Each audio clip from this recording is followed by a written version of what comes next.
Assalamualaikum warahmatullahi wabarakatuh. Perkenalkan, nama saya Nurik Maer dari kelas PJKRK dengan NIM 2203015012001. Baik, pada kali ini saya akan membahas materi tentang konsep dasar perkembangan moral bagian pertama. Pertama-tama, mari kita panjatkan puji syukur atas hadirat Allah Subhanahu wa Ta'ala atas berkat dan rahmatnya sehingga saya bisa menyelesaikan tugas yang telah diberikan. Tak lupa pula kita kirimkan salawat serta salam kepada junjungan Nabi besar Muhammad SAW, karena beliau yang telah membawa kita dari alam gelap gulita menuju alam yang terang benderang seperti sekarang ini. Baik, adapun materi pertama yaitu A. Studi perkembangan moral. Studi perkembangan moral adalah sebuah proses kajian yang membahas persoalan bagaimana dan melalui proses apa manusia belajar atau mengembangkan moral dan etika.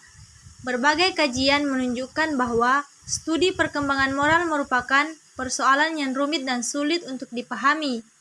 Dikatakan sulit karena sedemikian kompleks ruang lingkup masalahnya, selain memang masih terdapat perbedaan pandangan antara dua aliran dalam memahami isu moral. Ada dua perspektif model teori untuk memahami isu moral, yaitu model teori internalisasi atau internalization dan konstruktivis atau konstruktivis. Model internalisasi mencakup teori psikoanalitik dan teori pembelajaran sosial, social learning. Operant conditioning adalah pemberian unsur pengukur menyusul terjadinya respon yang diinginkan terhadap stimulus yang disampaikan. Proses itu dilakukan berulang-ulang sehingga makin erat hubungan perilaku sebagai respon terhadap stimulus. Pemahaman moral secara logis dibentuk dan dikembangkan melalui tahap-tahap pertumbuhan. Sementara pertimbangan moral merupakan fondasi bagi keberfungsian moral. Perkembangan moral kognitif didasarkan pada tiga hal pokok, yaitu 1. Apa yang dipandang baik, fun fair. 2. Apa alasan untuk berbuat baik. Dan 3. Apa perspektif budaya yang melandasi perbuatan itu. 1. Perkembangan moral Piaget. Pada tahap heteronomi, seseorang melandaskan pertimbangan moral kepada kepatuhan searah, yaitu kepada penguasaan seperti orang tua, orang dewasa, dan peraturan yang sudah mapan. Karena peraturan itu suci dan tak dapat diubah, seseorang merasa berkewajiban untuk mengetahuinya. Benar dan salah biasanya dipandang sebagai hitam dan putih, kebaikan dan keburukan dipandang dari aspek konsekuensi hukuman. Tugas dan kewajiban adalah relatif dalam kaitannya dengan pengalaman sosial, teman sejawat, dan penempatan diri pada posisi orang lain. Tahap ini biasanya ditandai dengan rasa hormat dan kooperasi dengan teman sejawat, ketimbang patuh terhadap orang dewasa yang berkuasa. 2. Perkembangan moral Holberg. Holberg menyatakan bahwa tahap lebih tinggi membutuhkan kemampuan penalaran dan pertimbangan yang lebih kompleks dan hal seiring dengan kematangan pendidikan seseorang berinteraksi dengan orang lain dan lingkungannya, tentang nilai kepercayaan yang diyakini, maka terjadi pembentukan dan transformasi pemahaman moral pribadi. Ia juga berhipotesis bahwa perkembangan moral dapat berhenti pada beberapa tahap, khususnya selama kondisi amat menekan. B. Aplikasi penalaran moral dan olahraga. Isu sentral yang terjadi dalam kegiatan olahraga adalah banyaknya pelanggaran yang dilakukan baik oleh atlet, pelatih, maupun masyarakat luas.